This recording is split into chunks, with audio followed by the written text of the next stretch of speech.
täna ei räägi me CF Moto uutest masinatest, vaid hoopis inimestest nende masinate taga.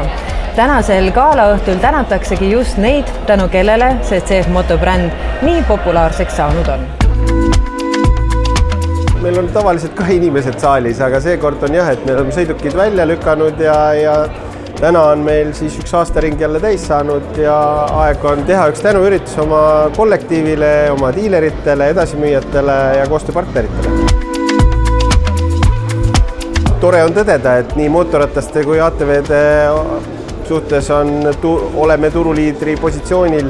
ATV-de puhul juba enam kui 10 aastat küll hoiame turuliidri positsiooni. Mootorrataste osas jõudsime selle tulemuseni esimest korda. Kui me kehva talvega, kus lund on vähe ja võrdleme nüüd käesolevat talve, kus on sisuliselt 2 kuud järjest olnud külm lumi maas, aeg-ajalt tuiskab, siis see vajaduspõhisus selliste sõidukite järgi näitab selgelt, et tegemist on töövahenditega või siis multifunktsionaalsete töövahenditega, sest ainuüksi jaanuaris me andsime oma majast välja ligi 300 ATV-d. Ma arvan, et inimesed on aru saanud, et sellel on praktiline väärtus ja hind vastab siis sellele sõiduki olemusele või see, mida ta pakkuda suudab. Et see on, ma arvan, et mõistlik.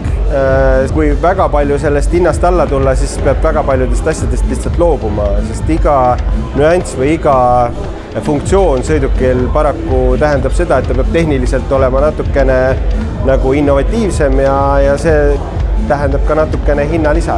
Ilmselt kindlust pakub ka see, et kui te olete ikka nii pikki aastaid topis olnud, siis mingi jamatootega seal ilmselt kaua ei püsiks. Mulle endale meeldib see lause, et kui me oleme nii pikki aastaid topis olnud, siis me ei oleks saanud seda teha, kui see oleks väga kehv. Järelikult on see ikkagi see teenus, mida me osutame inimestele. See ei ole ainult see, et me müüme sõidukeid, vaid me müüme kogu paketti, me müüme järelteenindust väga pikkadeks aastateks. Me koolitame oma koostööpartnereid, diilereid. Me teeme kõik selleks, et inimene, kes on selle tehnika ostnud, ta sellega rahule jääks.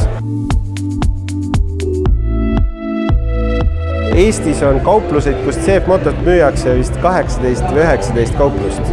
See tähendab seda, et see teenus on igas tõmbekeskuses kättesaadav ja see võib-olla annab jällegi sellele kasutajale selle meelekindluse, et kui tal on vaja teenindust või kui tal on vaja know-how, mingisugust infot, siis ta läheb oma kodu lähimasse teenindusse, ta saab selle info sealt, sest need ei ole tekkinud eile, need on väga pikka ajalooga koostööpartnerid. Me tänase gala jooksul näitame 2 mootorratast, mis tulevad müügile sellel kevadel, millele meil on väga suurt usku.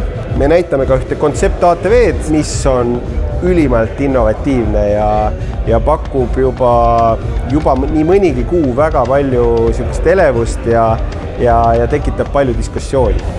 Nii et need kõik, kes on varem mõelnud, kas siis ATV mootorratta või mõne muu masina peale, siis tegelikult oleks aeg võib-olla ennast natuke rohkem kurssi viia ja tulla piiluma neid, sest see valik on tegelikult meeletu.